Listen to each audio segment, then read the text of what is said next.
अस्सलामु अलैकुम वरहमतुल्लाहि वबरकातुह। जिन भाइयों और बहनों के दांतों में दर्द रहता हो उनके लिए आज की वीडियो बहुत ज़्यादा मुफीद है। वीडियो को पूरी वॉच कीजिएगा। आधा चमचा लें और दांत का दर्द ख़त्म। आधा चमचा लें और दांत का दर्द ख़त्म। 6 मोटे पीलू के मसवाक ले लें। उन्हें छोटे छोटे टुकड़ों में काट कर धूप में सुखा दें। जब ये अच्छी तरह सूख जाए तो इसको पीस लें। जब दांतों में दर्द हो तो आधा चमचा इस पाउडर को मुंह में रख लें। थोड़ी ही देर में रेशा बलगम इकट्ठा होना शुरू हो जाएगा।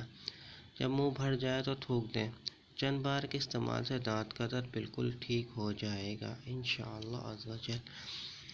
उम्मीद करता हूँ आज की आपको वीडियो पसंद आई होगी, तो जल्दी से मेरी वीडियो को लाइक कर दीजिए और सवाब की नीयत के साथ दोस्तों के साथ शेयर कीजिएगा। और अगर आप हमारे चैनल पर न्यू हैं तो हमारे चैनल को सब्सक्राइब ज़रूर कीजिए ऐसी वीडियो मुफ्त हासिल करने के लिए।